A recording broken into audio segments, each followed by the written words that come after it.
What's up, everyone? Welcome to the animerift, and today we're talking curse techniques, specifically Subaru Getos. We're going to talk about how it works, why it makes him so strong, and how it could potentially make him stronger than the likes of Gojo.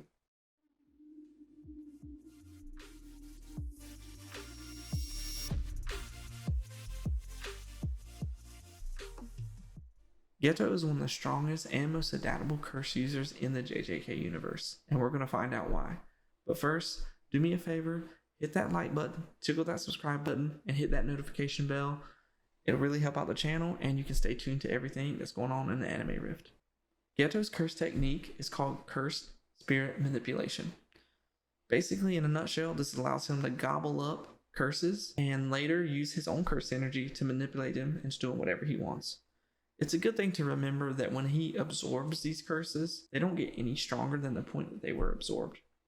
He can absorb curses of various grades, mid-level or higher.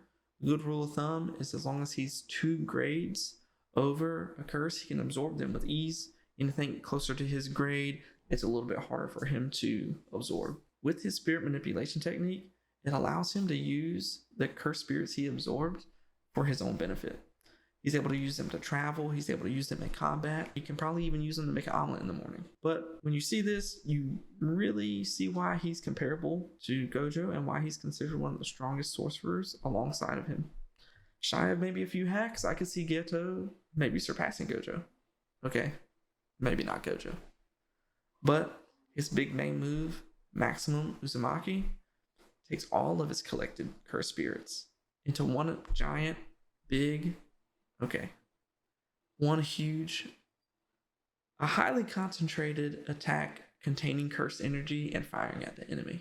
That sounds about right. And as strong as this ability is, and we know how strong it is because we've seen it in the Zero movie, it still doesn't reach his full potential. When Kenjaku takes over Geto, he states that his true power comes from a curse technique called Extract, in which Geto can use curse techniques of curse spirits he has absorbed.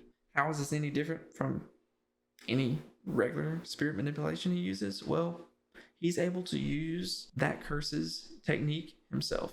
The one thing that we know about all curses, they're dumb. They lack the intellect to use their techniques at their full potential. And Geto would be able to do that himself, which makes him even more versatile when it comes to fighting and when it comes to combat. Unfortunately, this hasn't happened. Might be a few reasons for this. One of the speculations is that Geto dislikes his technique. Kind of see that in the first episode of the second season. In the beginning, it looks and sounds like he just kind of loathes his technique. Maybe he doesn't put a lot of effort into training it. This is something that I could see happening because he is a pretty well-rounded sorcerer. He is proficient in combat. He's very intellectual, strategic, and he knows a lot when it comes to curse energy itself. He is also fairly proficient with curse tools. Another reason is the Sukuna reason, and that's just humans just don't know half as much as they think they do when it comes to curse energy. This definitely is a possibility, as we see throughout the show. Curses can regain limbs and bring themselves back to life and all kinds of things, whereas humans can't do that yet because they have not reached that form or control over cursed energy. Well, all in all, Geto is a formidable sorcerer with a lot of potential, and I'm excited to see where it goes and where he ends up. That pretty much wraps it all up. I really appreciate you guys sticking around. Appreciate you guys watching it. Do me a huge favor, hit that sub button, and I'll catch you next time on the Anime Rift.